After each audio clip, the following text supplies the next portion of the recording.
In life, if you're a Liverpool supporter, you've already won it all. You play in the prestigious Premier League, and you're currently sitting at the top of the table.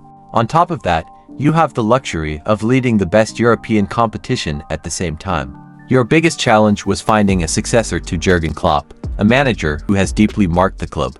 Yet, with Arne Slot taking over, you're doing it in a spectacular way, and the football being played is simply delightful.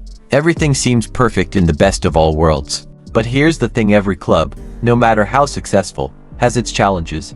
No matter how high you rise, there's always the fear of coming back down, of being brought back to reality. And for Liverpool, that fear revolves around three key situations. Hello everyone, this is Football Bad Boys, and today we'll be talking about Virgil van Dijk, Mohamed Salah, and Trent Alexander-Arnold, three Liverpool stars whose contracts are set to expire this summer. Previously, I covered Bayern Munich, a club also facing numerous upcoming contract expirations. So I thought, why not do the same for this incredible Liverpool team that is currently convincing everyone and playing fantastic football. No one wants to see this team dismantled. I've already mentioned Mohamed Salah's situation in some short-form videos, particularly dismissing the PSG rumors as not carrying much weight in my opinion. But today, we'll take a broader look and analyze the bigger picture surrounding the club's future. Get comfortable and welcome to this new video. The costs of extending Salah, Van Dijk, and Alexander-Arnold. Let's start by discussing the costs both in a broad sense and in a literal financial sense of extending these three players. If there were no significant costs involved, these extensions would have already been secured, and we wouldn't even be having this discussion. Before diving in, it's important to note that each player's situation is unique from a sporting, financial, and negotiation standpoint. They are not all in the same position regarding their relationship with Liverpool. The financial costs. The first and most obvious cost is the economic one. Mohamed Salah is currently Liverpool's highest paid player. You know who the second highest earner is? Virgil van Dijk. And the third? Trent Alexander-Arnold. Naturally, extending all three players would require a massive financial commitment from the club, and it's not something that can be done automatically. Clubs today must be mindful of their spending, even in an era where new revenue streams are constantly emerging. Liverpool, for example, is not participating in the upcoming Club World Cup, and while that won't financially cripple them, it's always a consideration when managing long-term budgets. With older players, the main concern is whether their performance will justify the wages they've been earning. However, the challenge is just as significant with younger players. Take Trent Alexander-Arnold, for example. Despite being the third highest earner at Liverpool, he is highly sought after by other clubs. And when a player is in high demand, competition naturally drives up the price. This is already a problem when a player has years left on his contract, but it becomes even more pressing when he's nearing the end of his deal. At 26 years old, Trent knows his value, and Liverpool must decide how much they are willing to compromise to keep him. The risk here is breaking the club's wage structure. If Liverpool gives in and significantly increases Trent's wages, it sets a precedent. Other players in the squad will take notice and demand higher salaries as well. This isn't just a case of managing each contract individually. It's about maintaining balance in the dressing room. If you break that balance, you risk financial instability and resentment among players. Liverpool is not a struggling club financially, far from it. But careful wage management is crucial to sustaining long-term success. The risk of stagnation. Beyond the financial considerations, there's also the issue of squad renewal. Every team needs to evolve over time, and part of that process involves integrating young players and giving them minutes on the pitch. This is not just about developing future stars. It's about keeping the squad fresh and ensuring there is always competition for places. Take Mohamed Salah, for instance. Right now, he is still performing at an elite level. Some would argue he's the best player in the world in the absence of Vinicius Jr. However, there is a real concern about his longevity. If you followed this channel for a while, you know I put a lot of emphasis on mileage. Salah is turning 33 this summer, not exactly young, but more importantly, he has played an immense number of matches at the highest level. With over 700 career games, including almost 400 in the Premier League, he has been 3 years of physically demanding football. Yes, Salah will only turn 33 at the time of his potential contract extension, but the concern is not just his age, it's the cumulative wear and tear from his high-intensity career. Sometimes, all it takes is one season too many for a player's performance to decline drastically. This concern was evident in discussions about Salah's rumored move to PSG. While most Parisian fans never truly believed the transfer was likely, many still debated whether it would even be a good move. The common sentiment was that signing a 33-year-old winger who had spent years in the Premier League might not be the smartest decision. The fear was that Liverpool might be offloading a player whose best days were behind him. A similar argument could be made for Virgil van Dijk, though to a lesser extent. As a central defender, he does not rely on pace and explosiveness as much as a forward like Salah. However, Liverpool must still consider whether renewing his contract is the best long-term decision. Trent Alexander-Arnold, on the other hand, presents a completely different challenge. His concerns are not related to age. If he were to decline significantly in the next 2 years, it would likely be due to injuries or personal issues, not because he is too old. His situation requires a different kind of risk assessment. What Liverpool would lose if Salah, Van Dijk, or Alexander-Arnold left. For me, the two biggest costs in this situation are the financial aspect and the balance within the squad. The risk of things falling apart at some point is real, and each player presents a different kind of potential loss if they leave. Let's analyze them one by one. Mohamed Salah, the irreplaceable winger. In my opinion, Mohamed Salah is the best right winger in the world. If you look at the transfer market and consider the most highly valued players in this position, how many can do in the Premier League what Salah does? The answer is simple: none. Since Salah is arguably the best in the world at what he does, I don't need to spend much time explaining why keeping him is a priority. Beyond that, extending his contract wouldn't just be about securing his services, it could also put Liverpool in a position to sell him later instead of losing him for free. This significantly reduces the risk I mentioned earlier.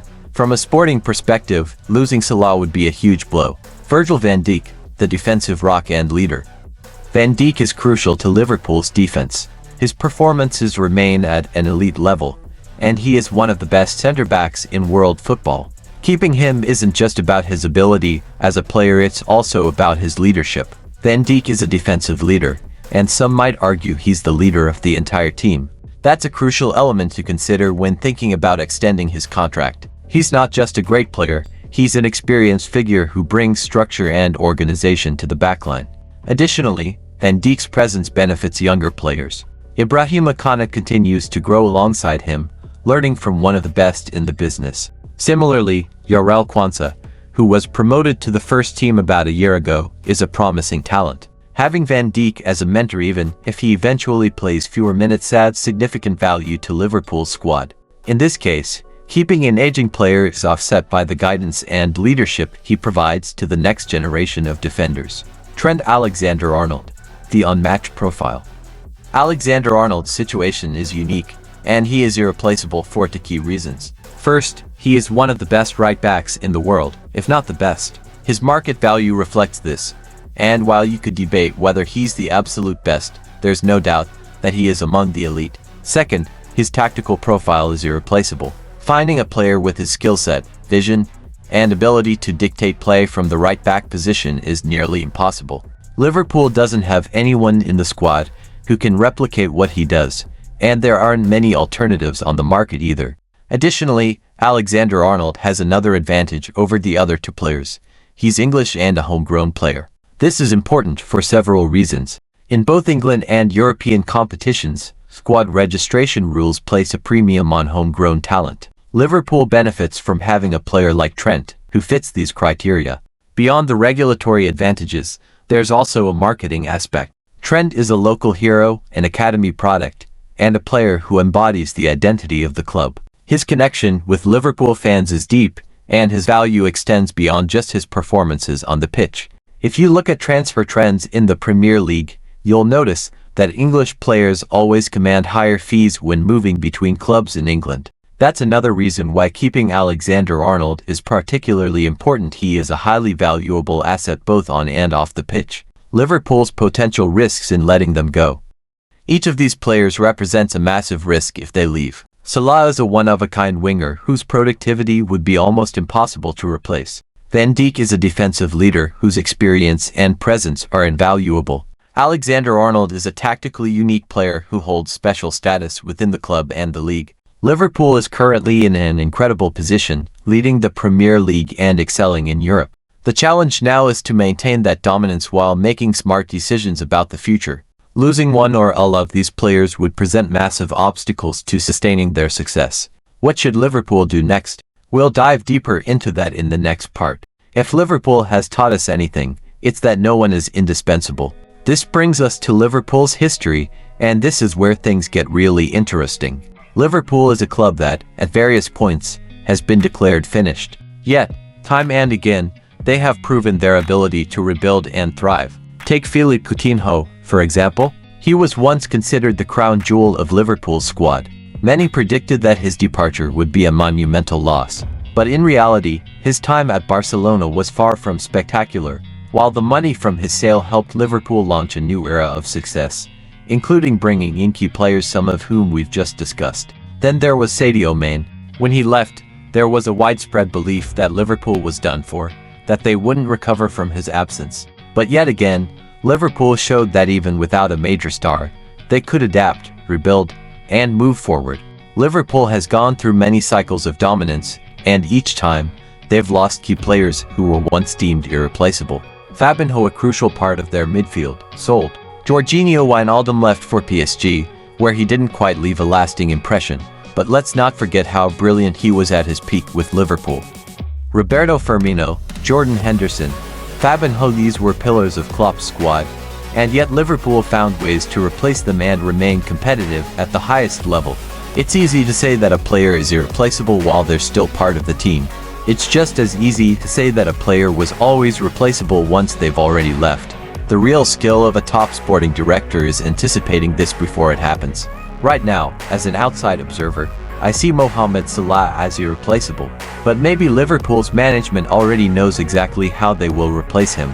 Maybe, in a year's time, they will have proven to all of Europe that they can move on from Salah just as they did from so many other key players before him. And if we're talking about the idea of someone being irreplaceable, Jurgen Klopp was the ultimate case. He was the glue that held all the world-class talent together at Liverpool. Many thought it would be impossible to replace him. But now, under Arne Slot, we're seeing that a well-functioning club with an intelligent and capable manager can continue thriving, even after losing a legendary coach like Klopp. This brings us to the final question. Who should or could Liverpool sacrifice next? Who should Liverpool keep and who should leave? Now we come to the final part of this discussion. Why am I approaching this as if someone has to be sacrificed while others must be saved? Because the real problem isn't just about Van Dijk leaving, or Salah leaving, or even Trent Alexander-Arnold leaving. The real problem is the possibility that all three of them could leave at the same time, and that would be a catastrophe. If that happened, Liverpool would lose a pillar of their defense in Van Dijk, a crucial piece of their midfield and build-up play in Alexander-Arnold, and their main attacking superstar in Mohamed Salah. Essentially, they would lose the spine of their team. You can't afford to make that mistake. At the same time, keeping all three comes with financial and squad-building challenges, as we discussed earlier. For me, the situation varies between the three players. Mohamed Salah. I would keep Salah at all costs, morning, noon, and night. He is a club legend, and it's crucial for Liverpool to retain players who have this kind of symbolic importance. Not only is he still at an elite level, but he wants to stay at the club. He has already put public pressure on the club through the media, making it clear that he envisions his future at Liverpool. Of course, money is a factor, and I'm not naive enough to believe that his loyalty is purely emotional. But even from a cynical business perspective, keeping Salah makes sense. Players don't just stay at clubs for the paycheck sometimes. They stay because they genuinely enjoy their environment, because their family is settled, and because they are comfortable. The risk of decline with Salah does exist, but it's minimal for now. His performances remain at an incredibly high level. That's why, for me, keeping him should be a priority. Virgil van Dijk. I also believe Liverpool should keep Van Dijk. Yes, he is getting older, but not to the point where his level is dropping significantly, especially for a centre-back, a position where players can remain dominant well into their 30s. More importantly, Van Dijk has already faced a major injury setback, one that could have derailed his career. But instead of fading away, he has bounced back to his previous world-class level. That gives me confidence in his ability to maintain his form for a few more years. Beyond his individual ability, Van Dijk plays a crucial leadership role. His presence in defense is a stabilizing force, not just for his own performances, but for his younger teammates, like Ibrahima Konate and Jarell Quansah, who are still developing. Having a figure like Van Dijk as a mentor benefits the squad in ways that go beyond the pitch. For all these reasons, I believe he should stay. Trent Alexander-Arnold. Now, this is where things get tricky. On paper, Alexander-Arnold seems like the most obvious player to keep. He is younger than Salah and Van Dijk. He plays a key role in Liverpool's tactics, and he has the kind of technical ability that is incredibly rare for a right-back. In a FIFA career mode or football manager world, he's the perfect player to build around.